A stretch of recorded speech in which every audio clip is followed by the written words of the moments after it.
And once we understand that need, or even come to some kind of understanding of what the need is, what's the next step? What do we do with that? The third step is build on what they have. So often when we're going overseas, we're told, when you guys go and do a training over there, when you go to help them, they don't have any money.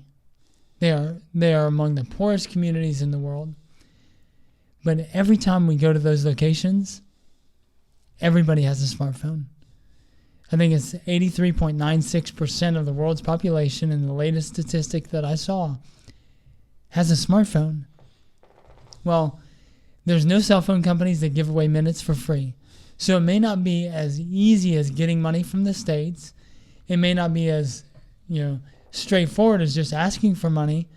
It will be more of a sacrifice, but they can't afford to participate. What we learned from the Waodani is when a North American group goes in and builds a building or does whatever it is, they own it, not the Waodani. And so by allowing and asking and relying on those that we're going to go train, where they're going to have to contribute, maybe it's planning logistics, maybe it's in-country transportation, food. A good friend, Francis Bucacci, with Hope Alive, he said, when we're going to go do a training, what we do first is we go and we just sit and ask questions. Then when it comes time where we've agreed this is how it's going to go, he said, they need to provide a training location. We're not going to pay for that.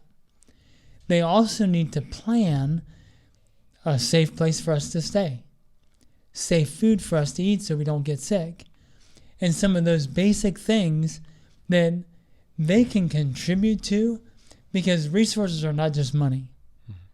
It's not just monetary. It's also time, energy, and effort that they also have.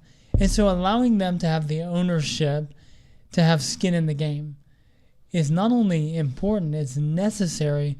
Otherwise, we leave and they think we own it rather than them owning it.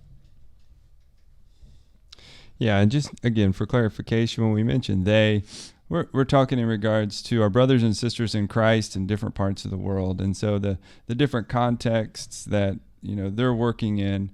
I think it's easy to have these assumptions, whether it be here's your solution because we're hearing this challenge, or even thinking they might not be able to contribute because of they don't necessarily have the same resources that might be available in another context, but what you're saying is that's going to look different, and we need to really listen and understand that we can build on what they have and work together. That's the goal, is we're trying to find ways to work together, so this is a collaborative approach.